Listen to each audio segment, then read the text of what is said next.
أعوذ بالله من الشيطان الرجيم بسم الله الرحمن الرحیم.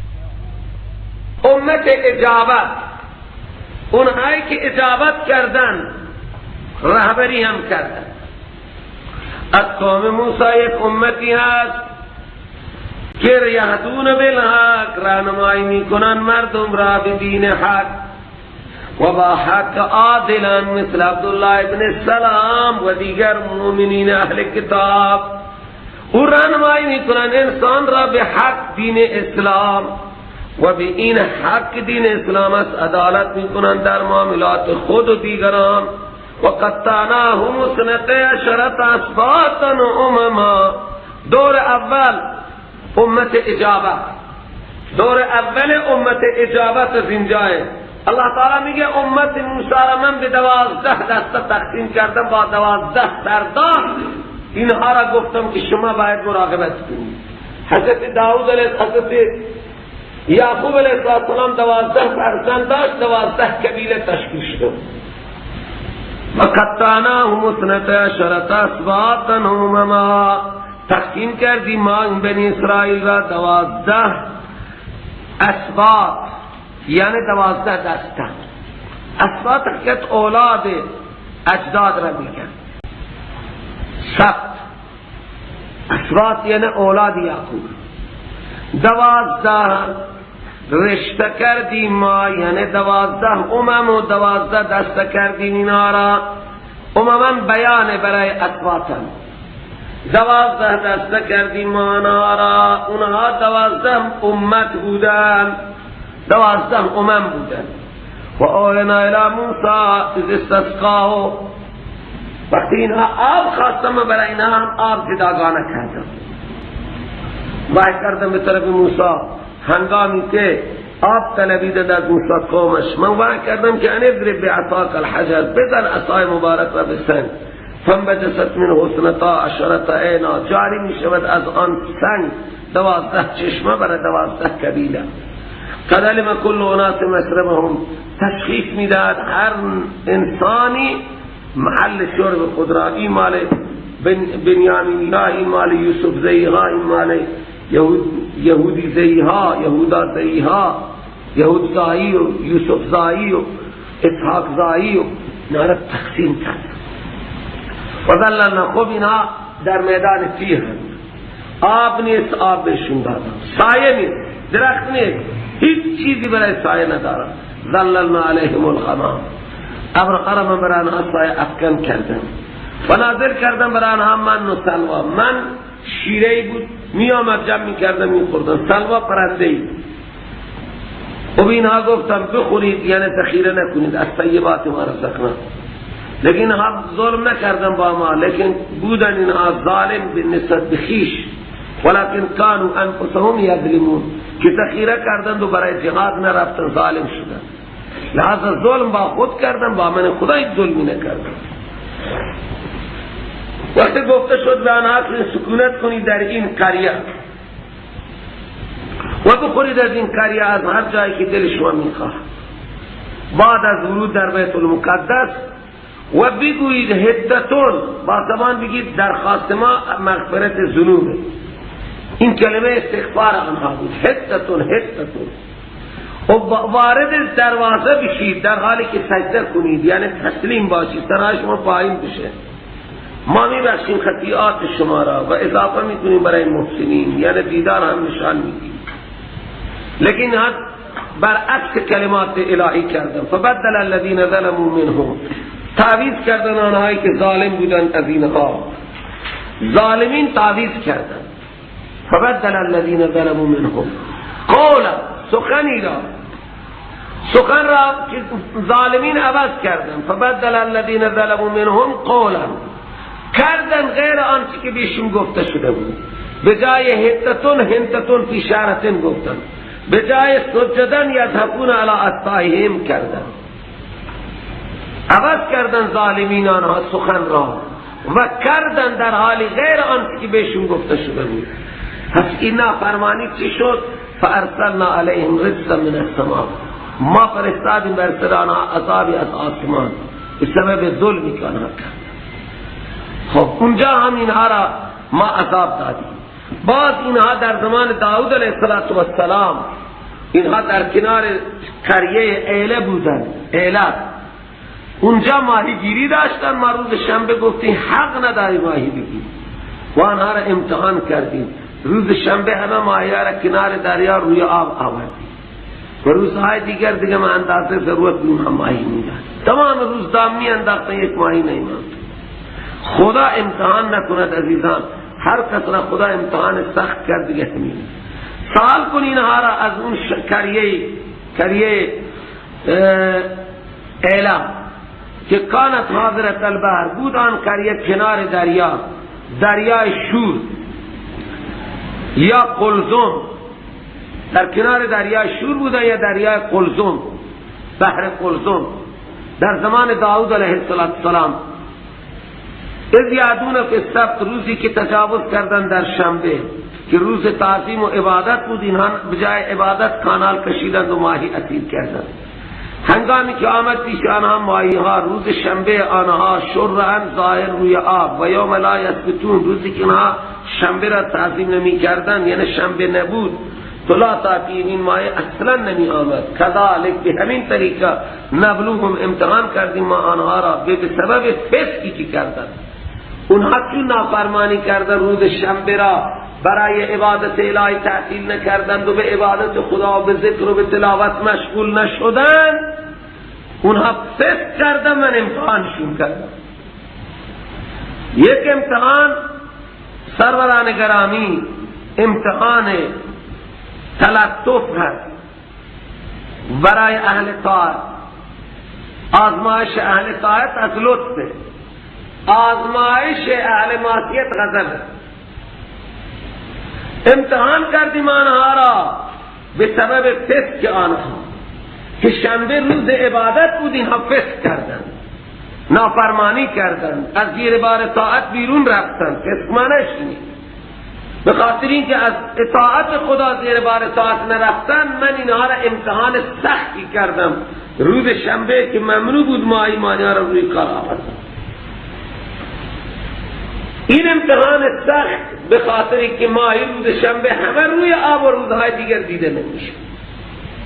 این امتحان سخت را به خاطر فسق آنها کردن. فسق کردن یعنی از فرمان من تخطی کردن. روز شنبه اون وظایفی که برای اینها تعیین بود انجام ندادن. این خاطر من اینها را امتحان کردم. سبحان نبلوهم، امتحان کردیم آنها را به سبب فسقی که داشتند، روز شنبه از خدا اطاعت نکردند. هنگامی که حالا سه دسته شدن، یک دسته واعظ آمری بالمعروف نهی عن المنکر، یک دسته حیله‌گر و یک دسته دیگر صوفی صاحب. امتون صوفی ها گفتند از آنها لم تعظون واعظین را، چرا واعظ میکنید قومی را که خدا هلاک کننده ایناست. صوفی ها گفتند این نافرمان خدا اینها را هلاک کنه، شومش کنه، کار نداره.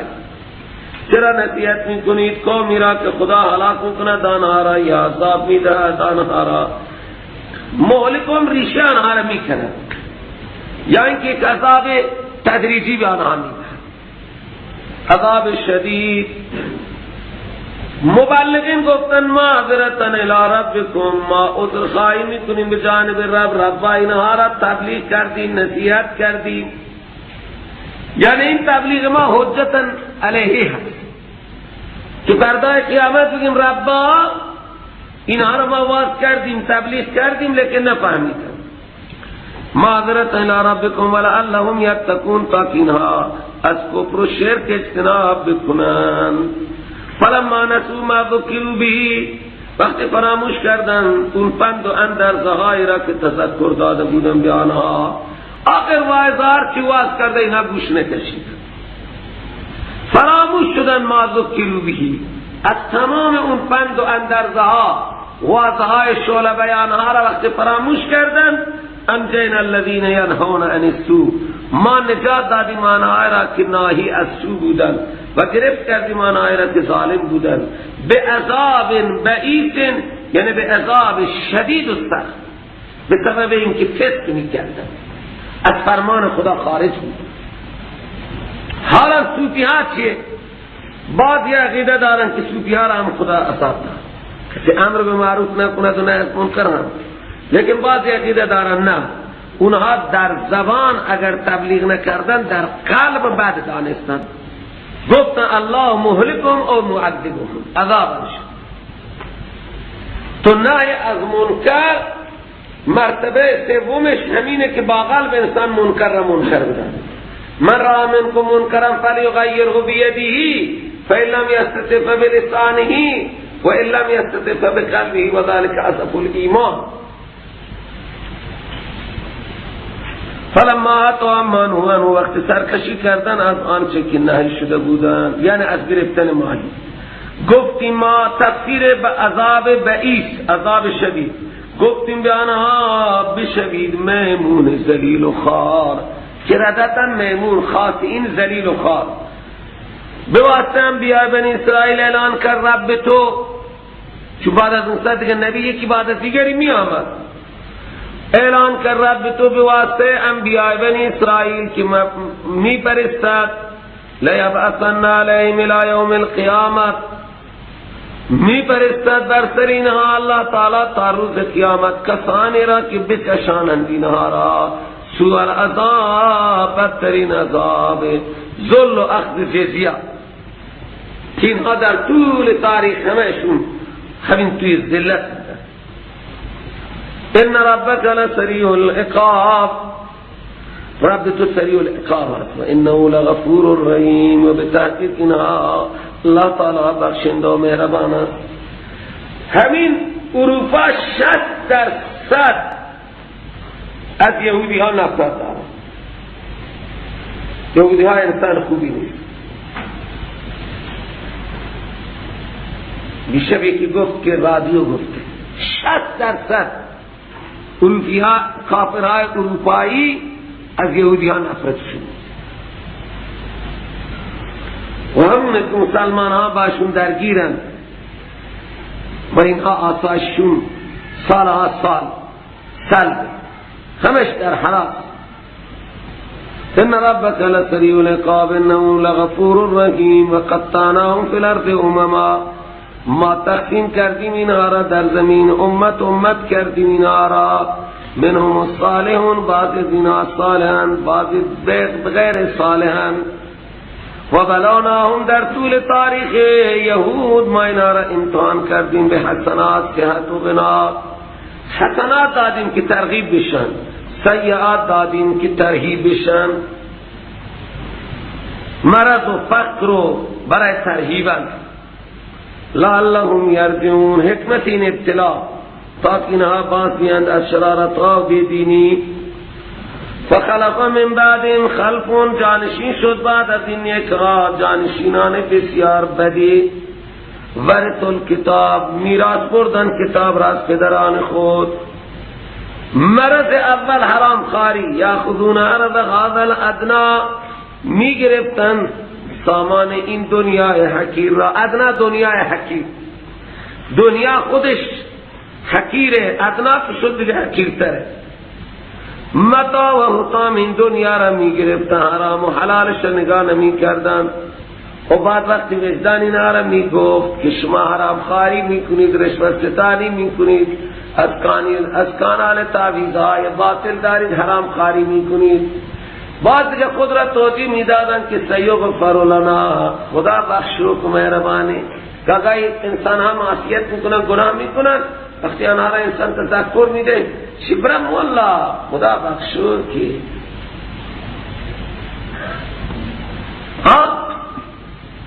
الله سر به سر گفته خدا نبخشه، خدا بخشو که، یعنی علنا گناه می کند و میگه خدا بخشو که دیگه فریبه. این یهودیان اون کار را کردن،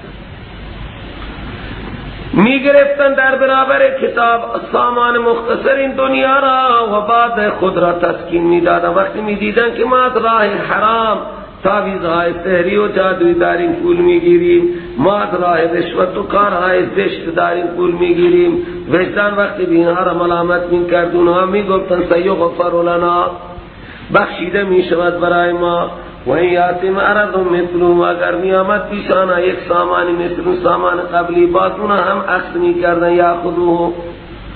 برای تردیدان اللہ تعالی فرمود الم یؤخذ علیہم میثاق الکتاب، آیا گرفت نشده از اینها عهد و پیمان کتاب که اینها تبلیغ دروغی نکنند، الله یقولوا علی الله الا الحق، مگر اینها عهد گرفته نشده است از این الله یهود و نصارا که دروغ گویی نکنند، تعویذ نقش سلیمانی را نگه آیات قرآنی است، تعویذ های سحری و ترفندی را باز میگه که اینها از کتاب خدا تعویذ کنید، از قرآن تعویذ کنید. تو بیمانی نه قرآن یا ترقائیل یا اسرائیل یا اسرافیل، این کتاب های سحری کتاب خدا هستند. از اینها سحر میکردن بیمان و از این کانال درآمد هنگفتی به دست می آورد. آیا گرفته نشده است از اینها عهد کتاب، عهد در کتاب که نگویند بر خدا مگر حق بگن دروغ نگن و درسوا ما فیه، درس بدن آنچه که در کتاب است، آنچه در کتاب است به مردم واعظ کنند تبلیغ کنند. امروز باور کنی بعض واضحات دروغهایی میگویند که دیگه اصلا و درسوا ما فیه، مگر اینها این حق گرفته نشده است که اینها غیر از حق دیگه چیزی نگن، کلمه حق از کتاب خدا آسمانی تورات انجیل بگن و درسوا ما فیه و آنچه در کتاب است مردم تعلیم بدن، درس بدن. خب وقتی ما همه تمسک به کتاب بکنیم و درس در کتاب بدیم، ملا صاحبان گوش کنیم، از کجا بخوریم؟ امروز بزرگترین مسئله‌ای که طلبه دینی را دریافت دارد به خود میبرد همینه که دیگه ما منبع درآمدی نداریم. اگر ما مستقیم حرکت کنیم و تعویض ندهیم از کجا بخوریم؟ اللہ تعالی میگه و نمیرید و دار الاخرت خیر للذین یتقون، در این دنیا باز کوت لا یموتی بسازید، با خانه محکری بسازید، با چیز ناچیزی بسازید که دار آخرت بہتر است برای آنهایی که از عقاید و اعمال زشت پرهیز میکنند، از تعویذ و تعویذ ستانی از این کانال پرهیز میکنند، در تعویذ را باز نمیکنند برای همه. تعویذهای باطل بابا تعویذهای جایز درسته که واقعا اگر از آیاتی از قرآن کسی را بدید این ممنوعیت ندارد، در امت مسلمین این چیز را قبول کردن، لیکن تعویذات باطل که ایمان سحری جادوگیری زنکار واضح میدن فریب میدن اونها ممنوعن. این خاطر اللہ جمله را گفت مولا دار آخرت خیرون للذین یتقون، اونهایی که از عقاید و اعمال زشت اجتناب میکنن دار آخرت بهتر است. اگر اینجا مولا گرسنه شدید اینجا در ببین این آیه ارتباطش ما قبل و به ما بعد اشاره میکند که مولا باید کھانے باشد بقوت لا یموت بسازد، مشتری آخرت باشد. همین سعدی گفت اونی که خود تن پروری کند او خویشتن گم است و کرا رهبری کند. او اگر خودش مرید دنیا شد به طرف حطام دنیا میل کرد او ذلیل میشه. والدار الاخرت خیر للذین یتقون فلا تعقلون، عقل شما کجاست که دنیای دنی را از راه ترفند و تعویذ به دست میارید، آخرت باقی را میگذارید. فقط این آیه که به نام مولا دنبال چنین تعویذات هستند مثل یهودی ها و نصرانی ها، مثل مولاهای یهود، اینا بدبخت میشه. خب کیا هستند که متقی قیامت به آنها میرسه؟ جنت آنها میرسه کیا هستن؟ الذین یمسکون بالکتاب، آنها که تمسک میکنن میچسبن به کتاب. و تمسک معنی چسبیدن با قوت. آنهایی که متمسک به کتاب هستند، واعظ از کتاب میکنن، راهنمایی از کتاب میکنن، و اقاموا الصلاة، و پابند نمازند، اینها مصلحند. ان لا نضیع اجر المصلحین، من اجر اصلاح کنندگان را ضایع نمیکنم. از کتاب تبلیغ کنید. اگر حفظ نداری آیات را، قرآن را جلو خود بگذارید و بخوانی، آیه را بنویسید توی کاغذ و بخوانید. امروز که مرسوم شده کاغذ بر میدارن مبلغین، واعظین، حکام، از روی کاغذ سخنرانی میکنن. این دیگه معیوب نشده. من و شما را که حوصله حفظ آیات نیست، قرآن باز کنید. اگر قرآن را نمیتونید حمل کنید روی کاغذ، آیه را بنویسید. و اذن تکن الجبل، یاد کنید اون لحظه. اینها کامیاب. کدوم الله کامیاب؟ یمسکون بالکتاب و اقاموا الصلاة انا لا نضیع اجر المصلحین. تمسک به کتاب یعنی در اصلاح و اصلاح جامعه از کتاب استشهاد بود، از کتاب تبلیغ بود. هر عملی را که خلاف کتاب از انسانها مشاهده میکنن، اونه باید بگی. مگر اینها میدانن که کدوم گناه را میکنن؟ هیچ گناهگاری در دنیا تشخیص گناه خود را نداده. بار بار باید بگیم گناهه، این حرامه، این حرامه، این حلاله. واعظ مصلح مثل اون دکتر طبیب که تشخیص میده این غذا برایش خراب، یا نخوری، خورما خوردی تباه میشه، ابطال تو مضاعف میشه. واعظ حقیقت باید مرض را تشخیص بده و مطابق مرض تبلیغ کنه. مرض شرک، کفر، بدعت، خلاف سنت، حرامخواری، مردم چی میدانن؟ مردم میدانن؟ مردم میدانن حرام را، حلال را، شرک را، کفر را، بدعت را کجا میدانن مردم؟ شما که متمسک به کتابی تشخیص میدید، علی مطابق مرض مردم حرف بزنید، این نسخه های علاج را برشون بگید.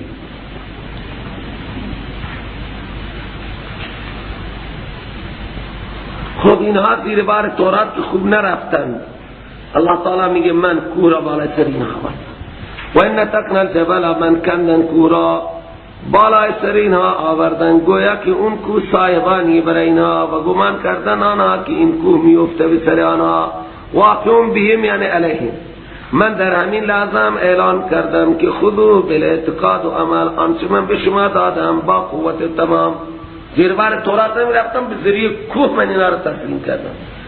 او یاد کنید به تعلیم و تعلم آنچه را که در این کتاب هست، حکمت ذکرین لعلکم تتقون، شما از عذابهای الهی نجات کنید.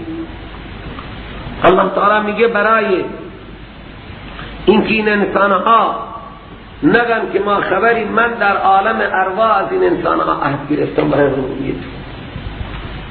الله تعالی از پشت ذریات آدم، الله تعالی همه انسانها را به صورت ذرات در عالم ارواح احضار کرد و از همه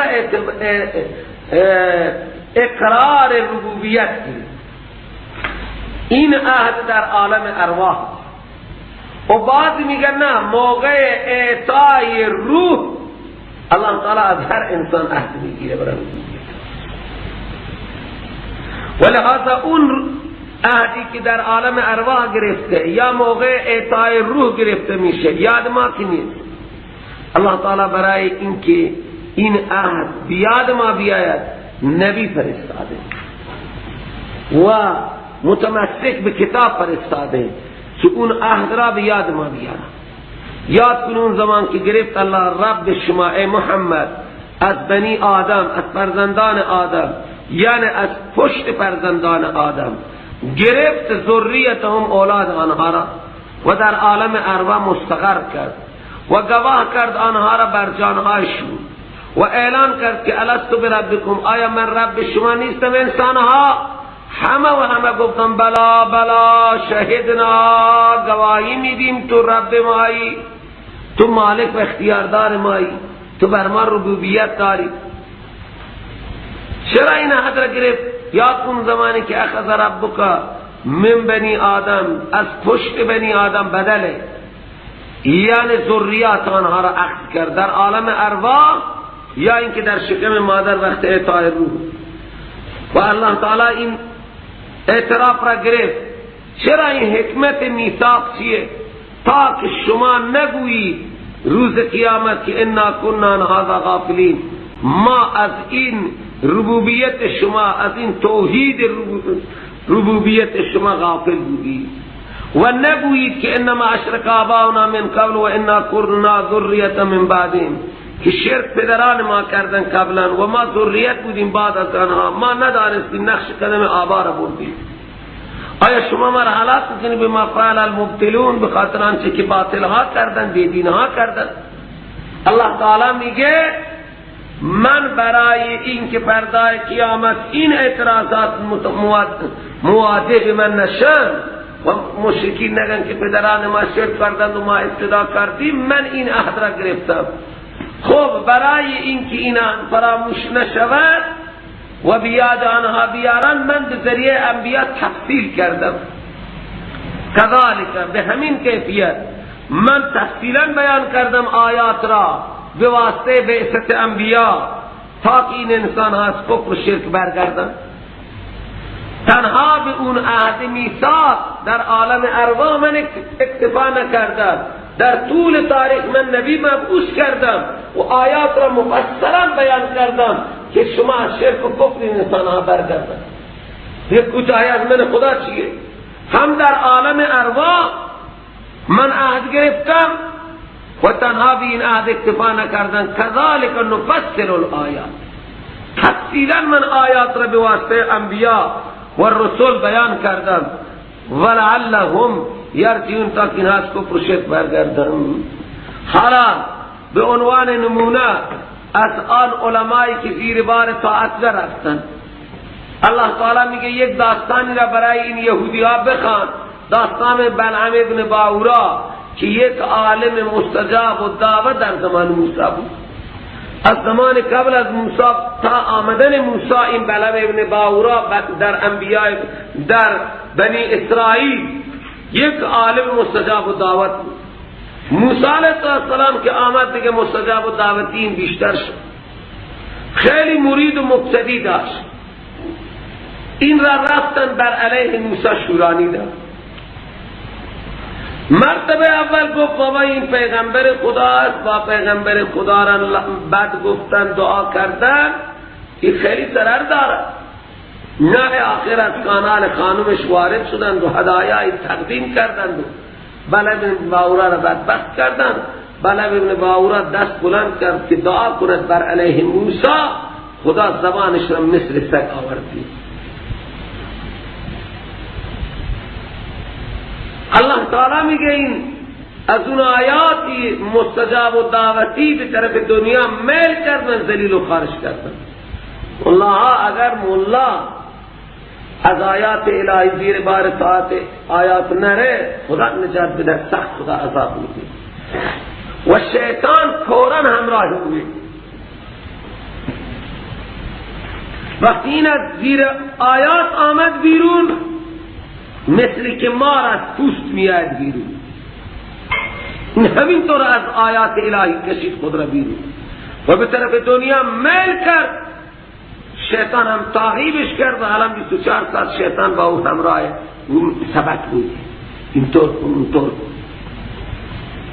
یا حقیقتا زبان او بیرون آمده بود یا دیگه الان بکواس میکنه، همینطور خود به خود بی آرام. خدا نجات بدهد. خیلی مسئله. بخوان بر سر این بنی اسرائیل خبر اون آقایی را که ما بهش داده بودیم آیات، علم شریعت داده بودیم، فانسلخ منها، از زیر بار این آیات بیرون آمد. فانسلخ، سلخ که چیزی که از پوست بیاد، مثل مار از این آیات آمد بیرون. مار از پوست چطور میاد؟ در رفت از این آیات، پس شیطانو را هم دنبال کرد. وقتی آیات را گذاشت، عمل به آیات را گذاشت، فانسلخ منها معنیش اینه شیطانو را تعقیب کرد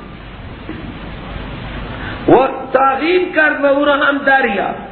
فاتبعه الشیطان فکان من الغاوین. ثمره اتباع شیطان اینه که الان شد از گمراهان. ولو شئنا لرفعناه، اگر ما می‌خواستیم البته بلند می‌کردیم او را بها با این آیات. چطور؟ بأن نوفقه للعمل، توفیق عمل بهش میدادیم، ما او را بلند می‌کردیم با این آیات. ولکنه اخلد الی الارض، لیکن این میل کرد به طرف دنیا. ارض اینجا مراد دنیا، اخلده به معنی مال، اون میلان کرد به طرف دنیای دنی. واتبع هواه، سبب این میلان چیه؟ اتباع خواهشات کرد. ملا باید خواهشات خود را زیر پا بگذارد. سبحان الله، خوب متوجه باشید، داستان عبرت آموز هست. حالا مثال او در ذلت و خواری مثل سگ است، حمله کنی بر آن او حس حس می کند، یا بگذاری او هم زبان کشیده حس حس می کند. حالا ملای منحرف همیشه بر علیه دین حرف میزنه، همیشه بر علیه دین. کسی با او کار داشته باشد یا نداشته باشد بر علیه دین حرف میزنه، مثل سگ. بدترین مثال را برای ملا یه بی عمل خدا در قرآن داد. گاهی میگه الاغه، اینجا میگه سگه. مثل الذین حملوا التوراة ثم لم يحملوها كمثل الحمار يحمل اسفارا. اینجا فرمود مثلهم كمثل الكلب. چرا؟ ملایی را که شیطان تسخیر کنه، دیگه کار شیطان را ملا خودش انجام میده. خدا نجات بده از شیطان را. ذالک مثل القوم الذین کذبوا بآیاتنا. این مثال تنها به بلعم ابن باورا نه، بلکه مثال قومی که آیات ما را تکذیب میکنه. هر مکذب آیات الهی مثل سگ است، زبانش بازه، هی به دنبال دنیا حس دارد، به دنیای پست و ریاست حس دارد، به دنیای زر حس دارد. او ساکت نیست، آرام نداره. هر مکذب آیات الله مثالش همینه، گوش والا مثالش همینه، همکاران گوش هم مثالشون همینه، حسشونه، آرام و سکون نداره. این مثال اون قومی است که کذبوا بآیاتنا فقصص القصص.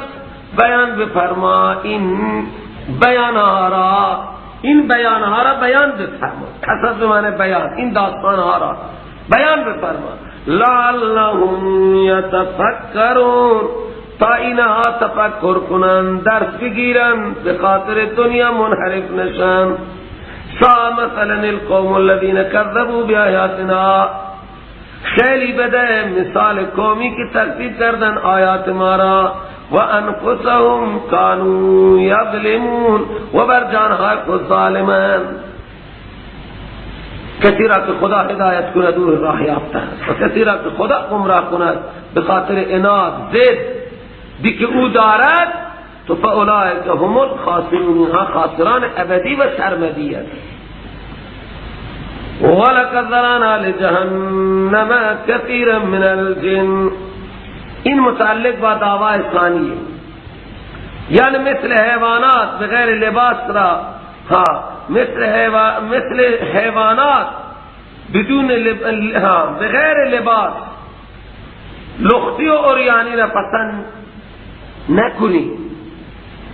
دعوی که اینجا بود شما متبع ما اوهیه باشید، اتباع نکنی دیگران را در حلال و حرام از ما اوحی الیکم اتبعوا ما اوحی الیکم. لحظه در تحلیل و در تحریم شما متبع آیات الهی باشید، متبع خواهشات و رسومات نباشید که آنهایی که متبع رسومات میشوند و خود را لخت میکنند، حلال خدا را حرام میدانند، حرام خدا را حلال میدانند، اینا مال جهنمند. من خلق کردم برای جهنم بسیاری را از جنهای نساء، اینقدر احمقا لهم قلوب لا یفقهون بها، برای آنها دلی هست برای نام، تفکر ندارند، نمیفهمند با اون دل کلام خدا را. آنها چشم دارند برای نام، نمیبینند با آن چشمها حق و حقیقت را، و برای آنها گوش هست برای نام، نمیشنوند با آن گوشها حق و حقایق را. اولئک کالانعام، اینها چارپا هستند، خرند، بل هم اضل، از خر هم بدترند. اولئک هم الغافلون، اینها غافلان درجه یکند. با وجودی که انبیاء اینها را ابلاغ کردن، تبلیغ کردن، اینها غافلند. چرا؟ از خر هم بدترند، از گاو هم بدترند. خر و گاو هر جا نیکی ببیند اونجا گردن تسلیم میکنه، نمیشه. هر کجا حیوان احسانی ببینه همونجا میره انتظار میکشه. اینها از حیوانات هم بدترند، همه میخورند و مینوشند و از خدا و از دستورات خدا هیچ خبری ندارند. دارند که رمضان آمده برای چی، روزه آمده برای چی، نماز برای چی، حج برای چی، اصلا هیچی نمی کنند. امروز جامعه بشری ما مصداق این آیات هستند. اولئک الانعام بل هم اضل لهم قلوب اولئک هم الغافلون لهم قلوب لا یفقهون بها و لهم اعین. وقتی انسان این مجتمع بشری را میبیند، سبحان الله، همه در فکر همین نان و آب، دیگه در فکر معاد هیچ کسی. که در فکر معاد میشن، کم از کم یک مرتبه در شبان روز در فکر آخرت آمد، هیچ فکر ندارن.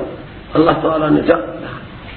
خلاصه متعلق دعوی ثانی، الله تعالی مشکل گشا و حاجت روا، فریاد رسه، داد رسه، مدیر و مدبر، لہذا او را بخوانید. ولله الاسماء الحسنى، به خدا اختصاص دارن نامهای زیبا، مثل کارساز، حاجت روا، حاضر ناظر، مشکل گشا، نافع، ظاهر، معین، مذل، محسی، مبدی، خالق، مالک، رازق، این همه نام های زیبا به او اختصاص دارن. لذا فدوه، بار بار بخوانید این خدا را، بار بار در فکر باشید این خدا را بخوانید با این نام های زیبا، تا شما در لیست غافلین نباشید، شما در لیست غافلین نباشید. برای خدا هست اسماء زیبا، بخوانید الله را با اون نامهای زیبا و بگذارید آنها را که انحراف دارند در اسماء الهی. انحراف دارند در اسماء الهی یعنی اسماء الله را بر دیگران استعمال میکنند. نافع دیگران را میگن، ظاهر دیگران را میگن، معین دیگران را میگن، مولا دیگران را میگن، برکت دهنده دیگران را میگن، حالانکه برکت دهنده نافع، ظاهر، معین، حاضر، ناظر، شهید الله هست. اونا دیگران را میگن غیب میدارن، حاضر و ناظرن، با ما را کمک میکنن، به ما رسیدگی میکنن، بلا میارن، مشکلات دور میکنن. این صفات الهی هست. و بگذارید آنهایی را که انحراف دارند در نامهای زیبای الهی، یعنی این نامهای و صفاتی الهی را بر دیگران اطلاق میکنند. فهمیدی یا نه؟ اسماء زیبای الهی را بر دیگران استعمال میکنند. اینها انحراف در نامهای الهی دارند. مراد از اسماء صفاتی الهی است. دیگران را نافع و ظاهر میدانند، دیگران را حاضر و ناظر میدانند، دیگران را فریاد رس و دادرس میدانند. سیجزون ما کانوا یعملون، ان قریب جزا داده میشوند به مقابل اعمال شومی که اینها انجام دادن.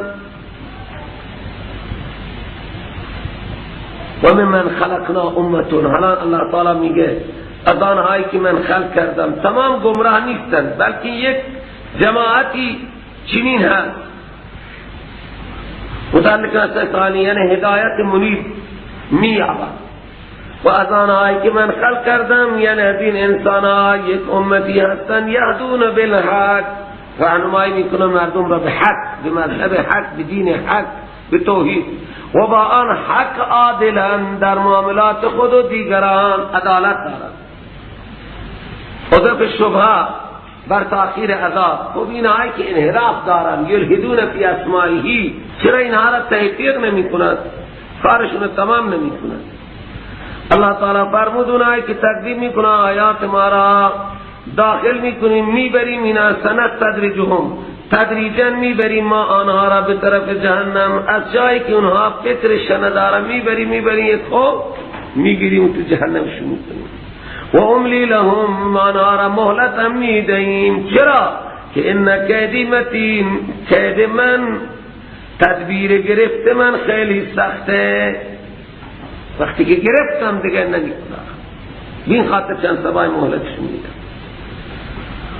اولم یتفکروا، زجر بیان رسالت است. اللہ تعالی میگه ها انسان ها، مگر اگر این انسان ها کفر میکنن و اصلا فکر نمیکنن که ما به صاحب من جنه، همراه شب و روزانه ها هیچ جنی ندارد. پیغمبر را مجنون میگفتن، دیوانه. اللہ تعالی میگه اینها کفر میکنن و استفهامی عاطفه، اکبروا ولم یتفکروا، کفر میکنن، رسالت پیغمبر را انکار میکنن، فکر نمیکنن که ما به صاحب من جنه، همراه شب و روز آنها هیچ جنی ندارد. نیست این همراه شب و روز آنها الا نذیر مبین، مگر نذیره، آگاه میکنه دینا را از عذاب خدا آشکارا. زجر و بیان تو اولم ینظروا فی ملکوت السماوات والارض، آیا اینها کفر میکنند و نگاه نمیکنند در عجایبات آسمان و زمین و آنچه که خدا خلق کرده از اشیاء؟ اینا چرا نگاه نمیکنند؟ این همه عجایبات آسمان و زمین را و این همه چیزهایی را که خدا خلق کرده به عظمت خدا پی ببرند و به زندگی آخرت پی ببرند.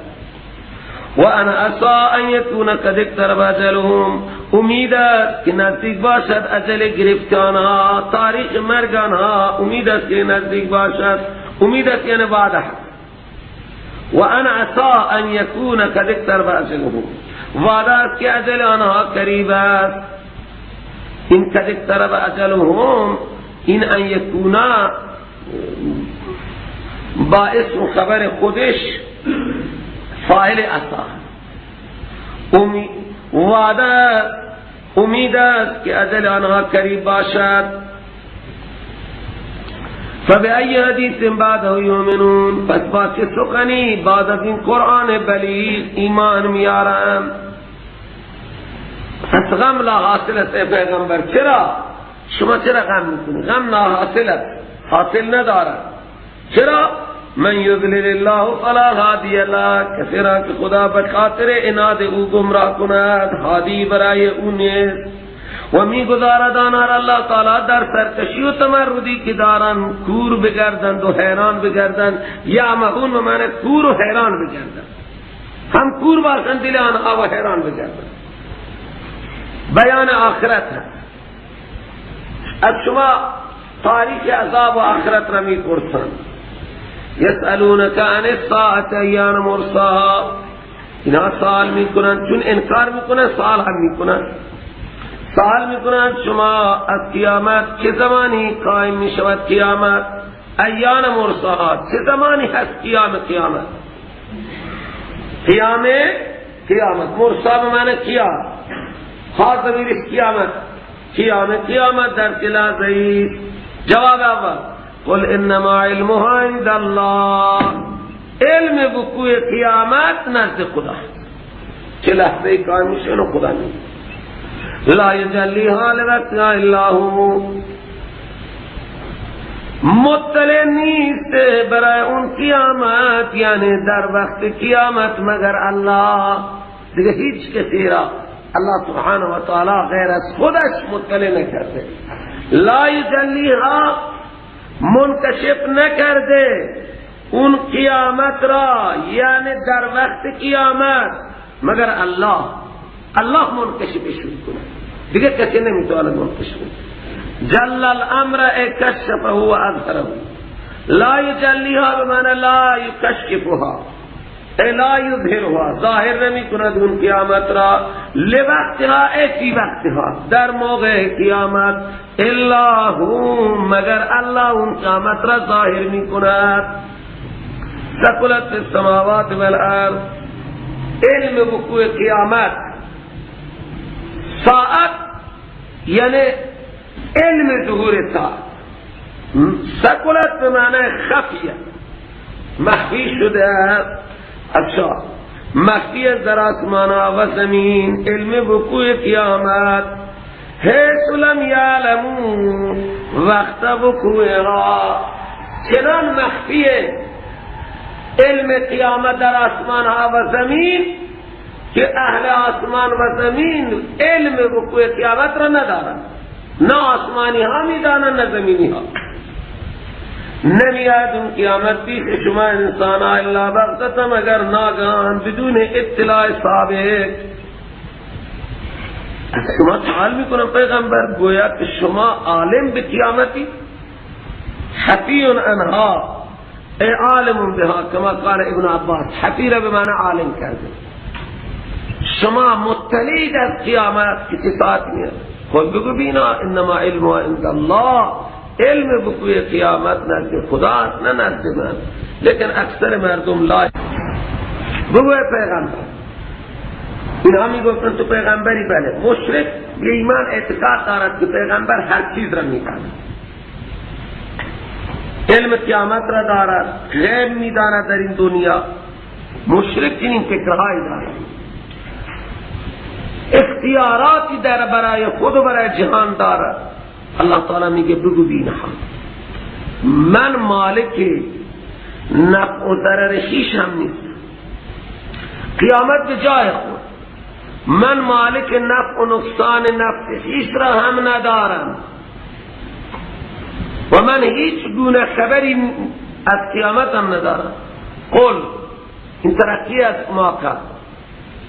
بگو پیغمبر لا املک، در اختیار ندارم برای نفس خودم نفع رسانی را، ولا ضررا و نه ضرر رسانی را، الا ما شاء الله، مگر آنچه خدا بخواد از نفع و ضرر بر من وارد می‌کند. باقی گفتند که شما بگید دیگه سال چیز گران میشه ارزان میشه. تجار مکه لو کنت عالم الغیب، اگر من پیغمبر غیب میدانستم تو همه خیرها را من جمع میکردم. لاستكثرت من الخیر و ما مسنی السوء، یک ذره سوء هم من نمیگیره. ان انا الا نذیر و بشیر لقوم یؤمنون، نیستم من مگر بشارت دهنده، نذیر هستم، شما را از عذاب خدا آگاهی میدم. نه من غیب میدانم، و اگر من غیب میدانستم همه خیرها را من جمع میکردم و من ضرری نمیرسید. شما میبینید که همه دنیا را نه من جمع کردم و هر روز من یک ضرری هم وارد میشه. من غیبدان نیستم، من نیستم مگر نذیر بشیر لقوم یؤمنون. هو الذی، الله اون ذاتی که شما را خلق کرده از یک نفس، همه شما را خلق کرده از یک نفس و از همین نفس هم پیدا کرده جفت آن را، تا که این نفس با جفت خودش آرام بگیره. لیسکن الیها، این نفس آرام بگیره به طرف اون جفت خودش. فلما تغشاها، وقتی این جفت اون جفت خود را در بغل میگیره، تغشاها به آغوشش میگیره، یعنی با اون نزدیکی میکنه. حملت حملا خفیفا، این جفتش حمل بر میدارد، حمل سبوکی روزای اول. فمرت بهی، با این حمل به آسانی راه میده. روزهای اول فلما اثقل، وقتی که این جفت زوجه گران می شود، یعنی دیگه بچه بزرگ میشه بیچاره، دیگه به آسانی نمیتونه بلند بشه و بشینه، دعوا الله ربهما، فریاد میزند الله را که رب آنها، دعوا الله ربهما، فریاد میزند این دوتا جفت الله را که رب آنها، و چنین قرارداد میکنن که لئن آتیتنا، اگر به من عنایت کردی ربا صالح، پدر و مادر دوتا میگن که اگر دادی به ما پدر و مادر فرزند صالح و تندرست، ما میشویم از شاکری. فلما آتاهما، پس وقتی که خدا به این والدین میده فرزند را صالح، تو قرار میده این فرزند، این والدین نادان، برای اون خدا شریکی در آنچه که به آنها داده، پیر بخش نبی بخشش میده. پس بسیار بلند و بالا است الله تعالی از آنچه که اینها با خدا شریکش کرد. پیرداد گفتن، نبی بخش گفتن، حسنداد گفتن، علی بخش گفتن. الله تعالی بسیار بلند و بالا است از آن کسانی که با خدا شریک کردن. داده خدا اینه میگه پیرا داد، پیرا. ایشرکون، الله تعالی میگه اینا شریک میکنن با خدا آن چیزهایی را که هیچی خلق نکردن. داده خدا میگن پیر داده، بلکه خود اون پیر با اون که اینها به پیر نسبت میدن خلق شده خدا هستن، مخلوقن خدا خلق کرده. اون پیرها و غیره استطاعت ندارن برای اینها نصرت، لا یستطیعون لهم نصرا، استطاعت نصرت را برای اینها ندارن و نه جانهای خود را میتوانن نصرت کنن. الله تعالی میگه شما میخوانید انسانها اون غیر الله را، نه این شرطیه، اگر شما بخوانید این خطاب، بس اینجا کنی حرف دارم اینجا، بس اینجا باز فرقی برای شما ترجمه. من آیه را طوری ترجمه کردم که این زن و مرد دو قسمه. مشرک وقتی که به اولاد میرسن، وقتی که نیست خدا را فریاد میزنند و آه و نالا، وقتی اولاد داده میشه با خدا دیگران را شریک. بعضی میگن که این آیات در مورد بیبی حوا و آدم هست، چون ابتدا الله تعالی فرمود، شما نگاه کنید، خلقکم من نفس واحده و جعل منها، خلق از این نفس واحد جفت آن را خلق کرده.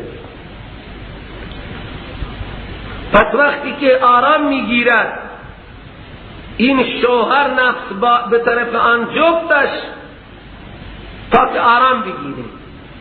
پس فلما تغشاها، این میگه آدم با حوا وقتی که نزدیک شدن، حوا حمل کرد، حمل خفیف را با اون میرد. پس وقتی که گران میشود این حامل، تو دوتایی خدا را فریاد میزنن که رب آنهاست. و چنین عهد میکنه اگر به ما دادی سال ما میشه اون شاکر، یعنی موافق حق شناس. میگوین شان نزول بیان میکنن که حوا بچه پیدا میکرد و بچه آنها بود. شیطان آمد و گفت که شما این عبدالحارث نام بگذارید. نمید. حارث نام خود شیطان. حارث بمانه حرس کننده، کشت کننده و زراعت کننده.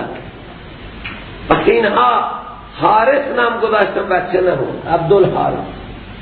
همین قرآن دارد سرزنش بود.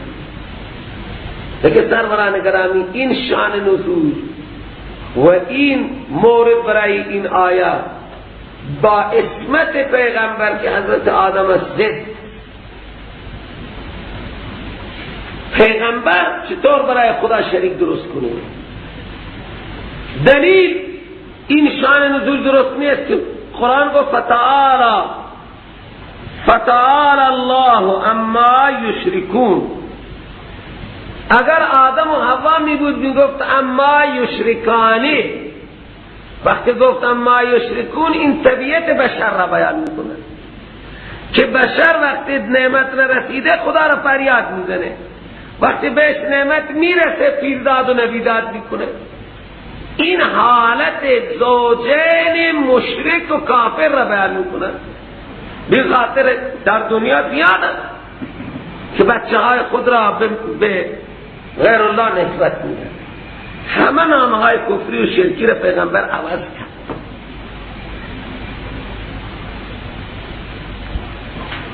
لذا اینجا قرآن همینه میگه یشرکون در اسماء اولاد آیا شریک میکنن؟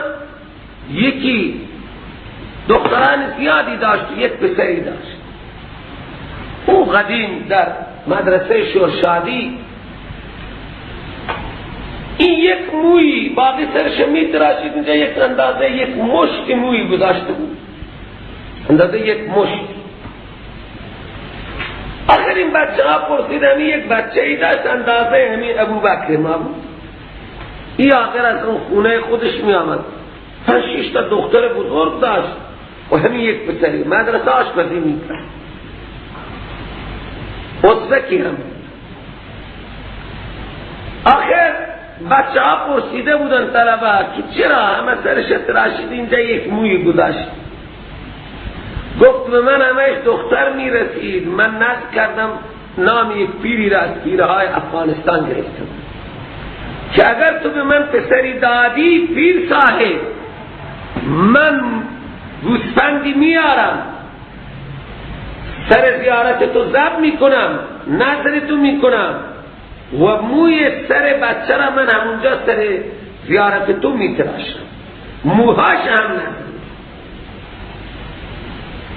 حالا ما را افغانستان شوروی آمد، او زمان شوروی بود، ما فرار کردیم، لحظا نظر را نتونستم ایفا کنم، باقی سر را می تراشم و این قسمت نظر پیره، باید این بره همونجا سرش تراش بشه و گوسفندی کشته بشه.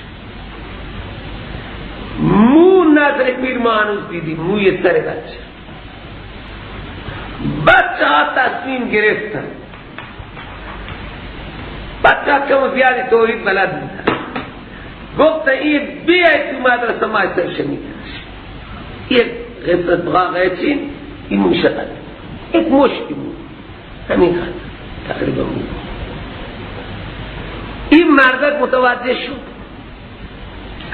دیگر 2 مرتبه از اتاق نمی گذاشت که بیا زمون خانه حیاتی که داشت، در حیاتش هم تو مدرسه باز.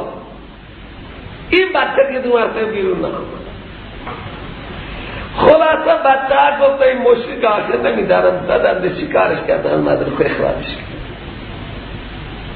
بچه ها دیگه درست نشده، اینقدر مشرک بود.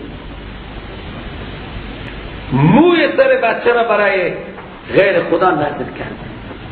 حالان که در اسلام دستور داده شده هر حکم خدا که روز هفتم انسان سر بچه را بتراشه، عقیقه‌ای برای خدا شکران برای این نعمت بکشه، اگر پسری 2 تا گوسفند و اگر دختری 1 لذکر مثل حظ الانثیین، و موی سرش را هم باید بتراشه و هم وزن این موها طلا و نقره نذر کنه. این هم در دین اسلام اینها برای غیر خدا نذر کرد.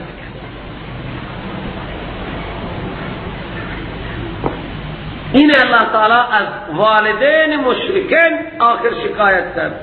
اگر در ابتدا از آدم صحبت شده، در آخر از فرزندان آدم خدا گلک می کند. این داستان در روایات آمده است لیکن قابل ارزش نیست، نقلش کردن. شما در تفاسیر هم میگردید میبینید هرگز آیات را برای آدم و حوا حمل نکنید، برای نسل آدم و حوا. و دلیل ایشرکون ما لا یخلق شیئا آیا اینا شریک میکنن با خدا کسانی را که آنها هیچ چیزی خلق نکردند بلکه خود آنها خلق شدند. خود پیرا خلق کردن چیزی، بلکه خود پیرا خلق نشدن. انبیا خلق کردن. انبیا را بگید خالق، با این صفت خدا، با این نام زیبا انبیا را هم صفت کنید. برای مولا اشمر چه فتوا میزن؟ نبی را بگید خالق، ولی را بگید خالق، فرشته را بگید خالق، نمیشید مشرک. پس نبی را هم بخوانید، ولی را هم بخوانید، بچه را هم نسبت بدید به ولی و نبی، میشید مشرک. لا یستطیعون لهم نصرا، اینا استطاعت ندارن برای اینا نصرت را، و نه اینا میتوانن خود را نصرت کنن. پیرها خود را میتونه نصرت کنن، انبیا خود را میتونه نصرت کنن. الان این خطاب تدعون میگوید، این خطاب به پیغمبر و صحابه هست. معنی اینه ای پیغمبر اگر شما این مشرکین را بخوانید ای صحابه به طرف هدایت، لا یتبعوکم، اینا شما را اتباع نمی کنن، برابر است بر سر اینا که بخوانید اینها را یا نخوانید ساکت بشید. شما این مشرکین را به هدایت بخوانید، اینا شما را اتباع نمی کنن،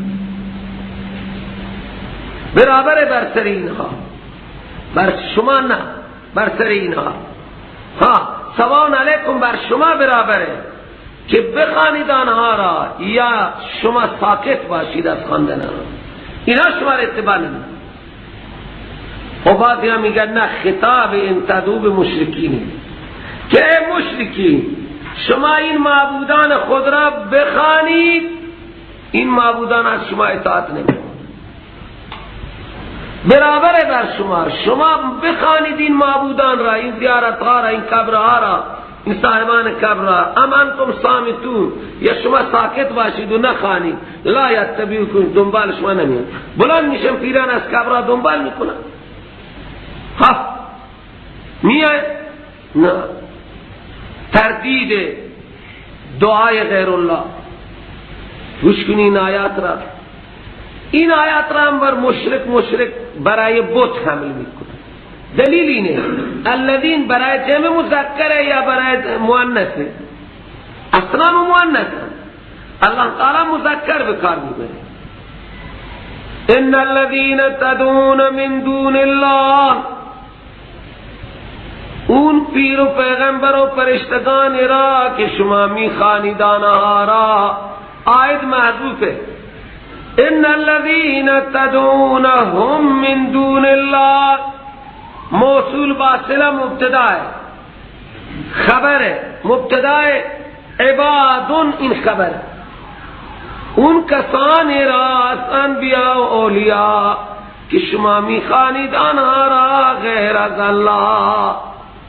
عبادن، عباد جمع عبد، بندگانی هستند امثالکم، مثل شما عاجز، مثل شما پیر مرد و پیر زال میشن، مثل شما گرسنه و نادار میشن.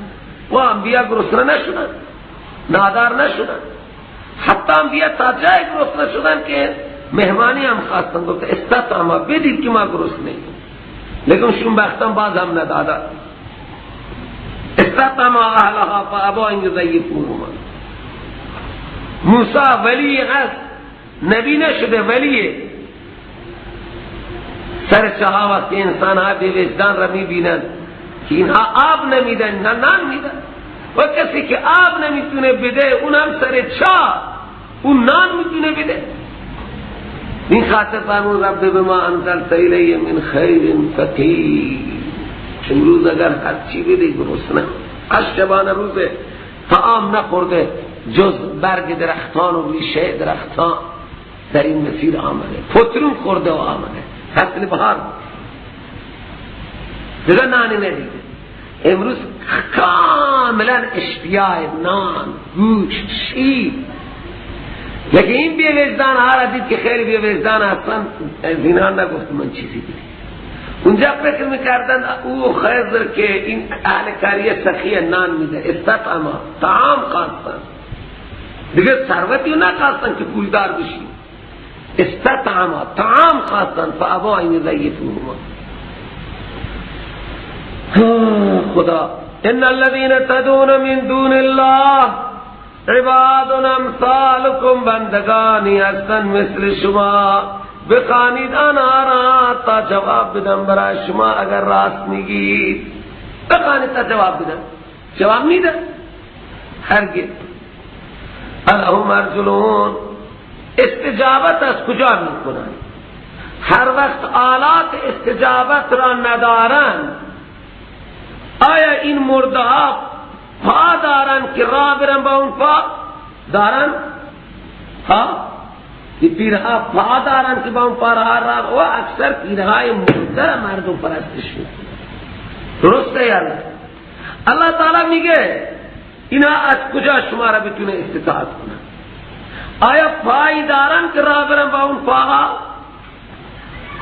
آیا آنها دستی دارن بگیرن با اون دستها؟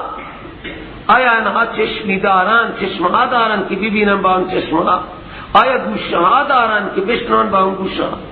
قلدو شرکاکم، بخوانید اینهایی را که شما شریک کرده اید در عبادت با خدا. و ثم کیدونی، شما با تمام پیرهای خود برای نابودی من پیغمبر مکر هم بکنید. تو فلا تنظرونی، من مهلت هم ندهید. شما با پیران خود همه بر علیه من باشید، من اصلا پروایی ندارم. چرا؟ ان ولی الله، پیش کنید کارساز من الله است، حاجت روای من الله است، فنادهنده من الله است. کدوم الله؟ الذي نزل الكتاب، الله این کتاب عظیم رو بر من نازل کرد. و هو یتولی الصالحین، خصوصیت من پیغمبر نیست، او متولی تمام صالحین است، کارساز و حاجت روا و مشکل گشای تمام صالحین است، خصوصیت من پیغمبر نیست. خب برعکس اونایی را که شما میخوانید آنها را غیر از خدا، لا یستطیعون نصرکم، اونا استطاعت نصرت شما را و مردم پیرها را میخوانن برای نصرت و امداد نیست. قرآن میگه لا یستطیعون نصرکم، استطاعت نصرت شما را ندارن و نه خود را میتوانن یاری بدن، خودشان را کشتن، سراشون را بریدن و اسبها را بر لاشان تاخت دادن، زن و بچه هاشون اسیر کردن. اونها کاری نتونستن بکنن، الان اینا برای همه این میلیاردها کار بکنن و خودشان خنجر خوردن، خودشان کشته شدن، خودشان زیر دست و پای اسبها له شدن. اونها نتونستن برای خود کاری بکنن، زن و بچه خود را از اسارت نجات بدن. الان چی میتونن بکنن؟ ها؟ حقیقت نمیگه قرآن لا یستطیعون نصرکم ولا انفسهم ینصرون، اونها خود را نمیتوانن نصرت کنند و یاری بدن. و شهدای کربلا تونستن خود را یاری بدن، زن و بچه خود را از اسارت نجات بدن. قرآن حقایق میگه یا نمیگه؟ همینطور نیست. انصافا بت چرا میکنید؟ بت قرآن بت نمیگه. کسانی را که شما فریاد میزنید هی بیا به داد من برس، هی صاحب زمان، لا استطیعون نصرکم، استطاعت نصرت شما را در برابر دشمنان ندارن و نه خود را میتوانن نصرت کنن. الان تو کبرا هست، اگر بخوانید آنها را به طرف هدایت که شما را بیان راهنمایی کنن، لا یسمعو، چیه؟ لا یسمعو، نمیشنون. شما میگه نه کبرها میشنون. بت هست که نمیشنود و نمیبیند یا همین انسان؟ الذین جمع مذکر نیست، انبیاء را و اولیاء را و فرشتگان را همه را در بر نمیگیره. او من دونهی، غیر از خدا انبیاء اولیاء فرشتگان خدا اند یا غیر خدا؟ اینه برای من دیگه. پس کسی که انبیاء اولیاء را بخواند مصداق کنایه نمیشه و بت را بخواند مصداق کنایه نمیشه. این آیات را همه حمل میکنن بت چیه؟ آخه بت همون تصویر و مجسمه انسان صالح، همین سنگ را مشکل گشا میدانست یا کسی را که سنگ به صورت او ساخته شده. ها مردم همین قبر خاکها را همین را تعظیم میکنند یا اونی که توی قبره؟ شما بگید مردم کدوم تعظیم میکنند؟ همین خاکها را تعظیم میکنند یا اونی که دیر خاکها؟ پس قرآن هم روی حقیقت دارد حرف میزند. اینها وقتی این مجسمه را تعظیم میکردن میخواندن اون صاحب مجسمه در اعتقاد آنها ملحوظ بود، یا همین مجسمه همین سنگ. مگر نمیدانستن که این سنگ از رودخانه آوردیم بردیم حجاری؟ این بار که نام و نشان و تصویر معبود را مرتسم کرد حجار، الان شما میبوسید این سنگ را، اول که نمیبوسید. درسته؟ پس اون کسی را که این سنگ به اون نسبت دارد، این مجسمه به اون نسبت دارد، این قبر به اون نسبت دارد، تعظیم میشه. صاحب قبر تعظیمی میشه، نه این تپه خاک. درسته یا نه؟ شما که میری سر قبر فاتحه میخوانید برای اموات، شما ملاحظه میکنید همین خاکا را یا اون کسی را که توی قبره؟ نور ملاحظه میکنیم که الله تعالی ببخشه شما را، یا همین تپه خاکها را؟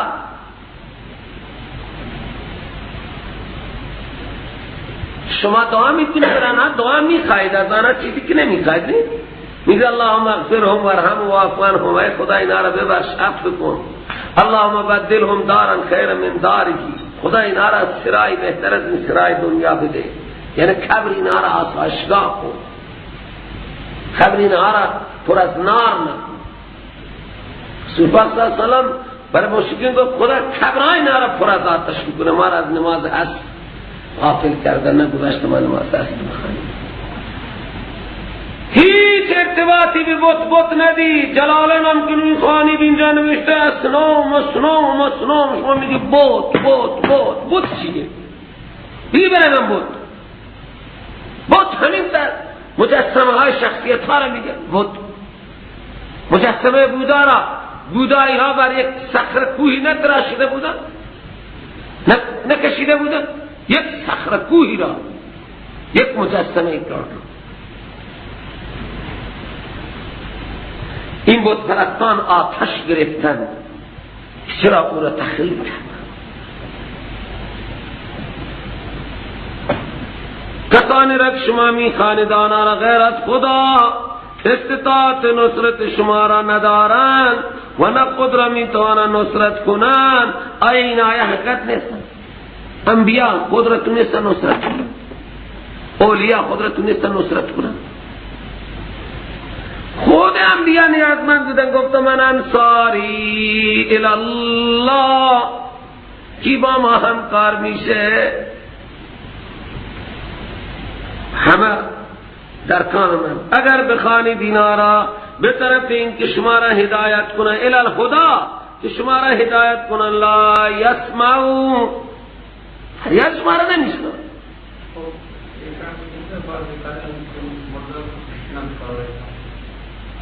ها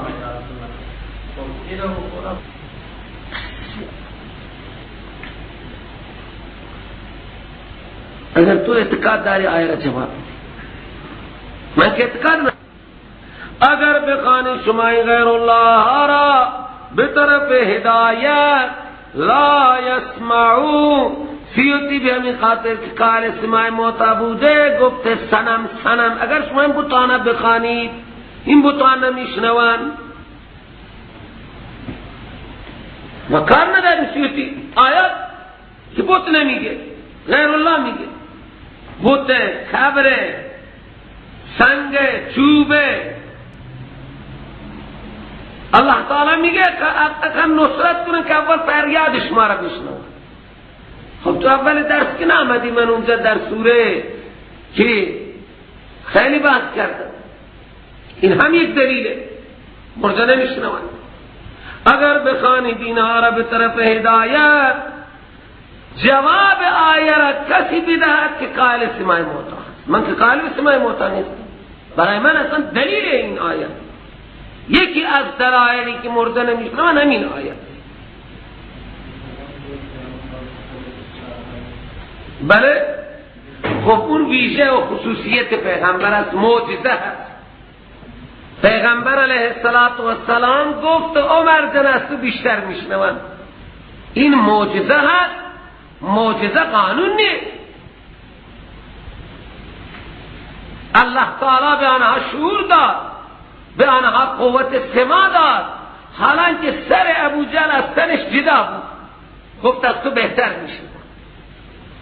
این چیزهایی که سماع هست از آن، از روایاتی که سماع ثابته، اون همه بر معجزه پیغمبر حمله. معجزه و خارق عادت است، کرامت خارق عادت است. حالا کرامت مردهی بشنود، از دور هم بشنود. آنجا عمر روی خطبه گفت ساری الجبل، ساری کوه را بگیر که دشمن از پشت کوه داره بر شما حمله میکنه. همان لحظه اینجا ساری شنید. کرامت حضرت عمره. کرامت همین چیز را میگن که خارق عادته. معجزه همین چیز را میگن که خارق عادت، قانون نیست. هر خارق عادت از دست غیر نبی کرامت است و هر خارق عادت از دست نبی اون معجزه است. معجزه قانون نیست، کرامت قانون نیست. قانون چیه؟ قانون همینه که خدا میگه ان تدعوهم للهدى لا يسمعون.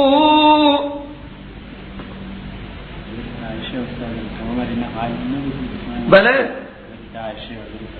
حضرت عمر اعتراض کرد کیف تکلم اجساد. حضرت عایشه بگذار. حضرت عمر در جلوی پیغمبر اعتراض کرد کیف تکلم اجساد لا ارواح. پیغمبر فرمود از تو بهتر میشنون. پس معلوم میشه که اعتقاد همین بوده که مرده نمیشنون. اگر پیغمبر ثبت میداد صحابه را که مرده ها میشنون، پس عمر چرا اعتراض میکرد؟ دلیل واضح اینه. باز پیغمبر گفت از تو بهتر میشنون. پس این معجزه شد، خارق عادته. قانون همینه که مرده نمیشنون. خب اون مرده ها روی زمین بودن کم از کم. کجا این یک حدیث شما بیارید که مرده داخل قبر هم میشنون؟ ها شما میگی یسمع کرع نعاله، صدای کفش. این اشاره از سرعت حسابه. همینطوری که شما گاگاهی میگی، این توجیه حدیثه که بابتی کوشه توار هنگه بمینی گوشاوت آیه، یعنی همین که شما رفتی تورن پشت سر تو آمد. ضرب المثل در دنیا میگه. خاطر همین چند دقیقه بعد از شما این سرعت حسابه. من کار ندارم. دلیلی یکی از دلایل عدم سماع موتی این آیه است. چه دلیلی سیوطی دارد که همه ضمیر الذین را هم را به بت هم منسوب میکنه؟ با این کلماتی که سیوطی در تفسیر خود اصنام گفته، تمام ملاها گیچن و تمام آیات توحید را بت میکنید و میگذارید. حالانکه قرآن خدا اینطور نمیگه. قرآن خدا میگه الذین برای جمع مذکره. و اکثر در دنیا انسانها که پرستش غیر الله را کردن، مرده ها را کردن به صورت تصویر. خوشک اعتقاد میکند که همین جا دیگه معبود من میآید، میبیند، خوشحال است. اللہ تعالی که اسماء حسنا مال منه، فدوه با این نامهای زیبا خدا را بخوان. بطها تلک دارن. تراهم ینظرون الیه، تو میبینی آنها را در مجلس واعظ پیغمبر کافرها خوب شما را نگاه میکنن و هم لا یبصرون، نمیبینن که تو رسول اللهی، نمیبینن که تو آیات الهی را تلاوت میکنی، تو را به عنوان یک کاذب و دروغگو میبینن، تو را به عنوان رسول نمیبینن.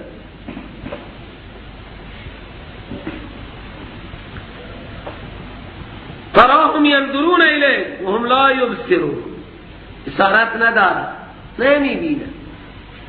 و ابو جهل پیغمبر را به عنوان رسول الله میدید یا به عنوان یک کاذب و دروغگو. لہذا اصول کامیابی خذ العفو اقرب شکم و این جهال درگیر نباش و امر بالعرف امر به معروف کن و وظیفه سوم و عارض عن الجاهلین از این همه خواه اعراض کن، اصلا توجه نکن.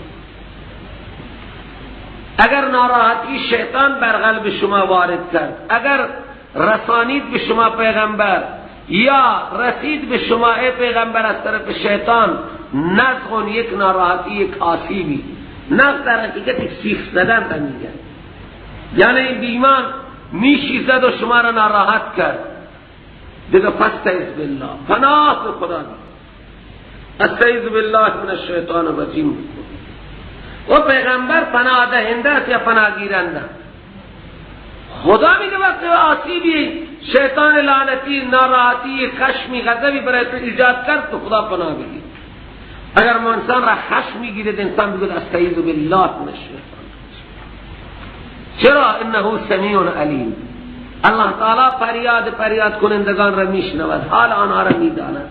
و الله سمیع لکل شیء علیم بکل شیء، انبیاء و فریاد هر مستعیذ را میشنود، هر که میگه استعیذ بالله الله تعالی میشنود، میداند که کی از من استعیذ بالله گفت. هیچ نمیشه خدا کی گفت، کجا گفت، این الله تعالی میداند، علیم بکل شیء. شما در قعر زمین هم بگید استعیذ بالله، در آسمان بگید استعیذ بالله، الله تعالی سمیع، فریاد استعاذه گیران را، مستعیذین را میشنود، حال آنها را میداند، قرآن به آنها را رسیدگی میکند. عرف ان الذین اتقوا اذا مسهم طائف من الشیطان، آنهایی که از خدا میترسند از کفر و شرک اجتناب میکنند، وقتی که مس میکند آنها را یک طائفه از شیطان، طائف من الشیطان، طائف اون خیال و تصور ناراحت کننده را میگه که گوی دور میزند و انسان را ناراحت میکند. اون حرف، اون سخن که از طرف شیطان انسان را ناراحت میکنه دور طائف میگه، طواف کننده. یعنی اون خیال و اون تصور یا اون سخن که انسان را ناراحت میکند، الله تعالی میگه آنهایی که تقوا دارن وقتی میرسد به آنها یک تصور و خیالی از شیطان ناراحت کننده، تذکروا، قرآن عظمت خدا را یاد میکنه و متقین عظمت خدا را یاد میکنن. فاذا هم مبصرون، آنها در مسیر خود بینا. هر ناراحتی و هر پریشانی که به بنده میرسد، بنده متقی خدا را یاد میکند، همه چیز را از خدا میداند، خیر را از خدا میداند، شر را از خدا میداند، لذا اونها در مسیر خود بینا. خدا برای من اینا را برد. تذکروا، عظمت خدا را یاد میکنند، تذکروا، یاد میکنند که خیر و شر از خدا هست. بس اگر عزت و اگر ذلت، همه را من از الله میدانم. بچهش میمیره، مالش تباه میشه، او عظمت خدا را یاد میکند، یعنی خدا را نافع و ضار میدانند، لذا اونها در مسیر خود بصیرند. انا لله و انا الیه راجعون میگن، و لذا همه چیز را از خدا میدانند. نمیدانند؟ فاذا هم مبصرون، ها در مسیر خود بینان. و کافر بی ایمان حیران و سرگردان. و اخوانهم برادران شیاطین یمدونهم، شیاطین آنها را تقویت میکنند در گمراهی، ثم لا یبصرون، این شیاطین کوتاهی هم نمیکنند. و اذا لم تأتهم بآیة، وقتی که شما نشانی مطابق فرمایش کفار نمیارید پیغمبر، تو قالو میگویند به شما لولا اتبعتها، چرا تو اون آیه و نشانی را که ما گفتیم برای رسالت خود بیار تو انتخاب نکردی و نآوردی؟ کل بینها بگو بی ایمانها انما اتبع ما یوحى الی من ربی، من پیروی میکنم آنچه را که وحی کرده میشود جانب من از ربم، ولهذا به دنبال اون چیزی که شما میخواهید من نیستم. هذا بصائر من ربکم، این قرآن اینا همه دلائلن از جانب رب شما. بصائر من دلائل، دلائل بینایی هستند، دلائل آگاهی هستند، دلائل علم هستند، دلائل توحید هستند، دلائل رسالت هستند، دلائل معاد هستند. این همه قرآن هذا بصائر من ربکم، اینها همه دلائل توحید و رسالت و معاد از جانب رب شما. و اینها هدایت نامند و اینها رحمتا خصوصا لقوم یؤمنون، آن قوم هایی که ایمان داره استفاده میکنند. دیگه چه آیات میخواهید؟ دیگه چه دلیل میخواهید؟ دیگه چه معجزه و کرامت میخواهید؟ این آیات قرآنی همه دلائلند، همه برهانند، هم برای توحید، هم برای رسالت، هم برای معاد قیامت. دیگه چه دلائل میخواهید؟ هدایتند، رحمتا لقوم یؤمنون، این آیات همه رحمتا لقوم یؤمنون. هنگامی که خوانده می شود قرآن خوب گوش کنید دلائل قرآن را، دیگه چه معجزه میخواهید؟ قرآن وقتی خوانده میشه فاستمعوا، خوب استماع کنید برای قرآن و انصتوا، سکوت کنید تا که شما مورد رحم قرار بگیرید. این هم آیه دلیل برای احناف که پشت سر امام نخوان، استماع است و انصات. اگر امام جهرن میخواند تو باید اونجا همه استماع کنی و هم سکوت کنی. خب امام جهرن نمیخواند، ما چی استماع کنی؟ اونجا به امر دوم عمله، سکوت کنی، استماع نیست، ما نمیشنویم. خب دیگه امامان از روایات دلیل میگیرند. بحث قرائت خلف امام یک بحث مختلفی در میان امت از زمان صحابه شده تا یومنا. یک عده از صحابه میگن یواش یواش بخوانیم، یک عده میگن نخوانیم. این اختلاف به قرائت خلف امام تقریبا از صدر اسلام. حنفی ها میگن قرائت نیست و دلیلشون همین آیه و احادیث را توجیه میکنند. خب شما میگی استماع وقتی که سرن میخواند. حالا بحث قرائت خلف امام یک بحث حدیثی دلائل طرفین را ارائه میدن. به هر حال در میان امت این مسئله از صدر اسلام است. یک دسته میگن قرائت خلف امام نیست و دلائل اکثر دلائل اینها در قرآن عظیم شد استنباط. حالا من آیه را به ماکم رفت دادم، چه دلائل میخواهید و برهان؟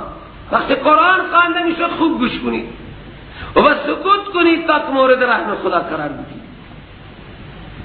تا که هدایت را ببینید، زلالت را هدایت از در روشنایی آیات قرآنی تشخیص بدید. شما مورد رحم قرار میگیرید. ابتداء یا بکن و دیگه وظیفه شما چیه؟ وذکر ربک فی نفسک، یاد کن ربت را در نفس، بتضرع و خیفتا، بترس و خوف.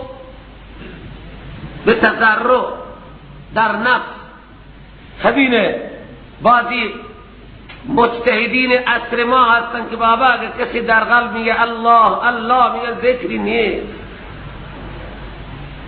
قرآن میگه در نفست خدا را یاد کن. خواهی فکر کن که قلبت میگه الله الله الله الله الله، در یاد یار باش، هیچ وقت از خدا غافل نیست. همین بودن اولیاء الهی که همه وقت خدا را یاد میکن. اولیاء الهی که وقت نشستن و خدا را یاد میکن. آمد با بالغدو و بالآصال یاد کن ربت را. ولا تکن من الغافلین، از این غافلات کفار نباش. شب میاد روز میاد، هیچ زمان در یاد خدا نیست. خلاصه اللہ تعالی میگه یاد کن الله را، اون هم فی نفسک یاد کن، تضرعا و خفیتا یاد کن، خیفتا خوف خدا باشد، عظمت خدا در دل تو باشد. ان الذين عند ربك ترغیب الى الاطاعت، اونایی که نزد رب تو مقام دارن مثل فرشتگان، رتبتا نزد رب تو هستن. لا یستکبرون عن عبادته، اونها از عبادت خدا استکبار ندارن، یعنی با خدا کسی را شریک نمی کنن. لا یستکبرون عن عبادته و یسبحونه، پاکی خدا را از شریکان علی الدوام بیان میکنن. یسبحونه، پاکی خدا را بیان میکنن. وله یسجدون، خاص برای خدا تسلیما، سجده فقط برای خدا میکنه. مثل شما نیست که این قبر هم سجده کنید، اون قبر خاص له، تقدیم له دلالت میکنه به فقط خدا را سجده میکنه، فقط برای خدا تسلیما، حکم خدا را اجرا میکنن. سجده لغوی معنی تسلیم شدن، منقاد شدن.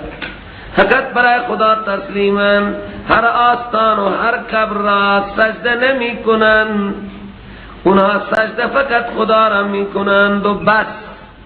و آخر دعوانا الحمد لله رب العالمین.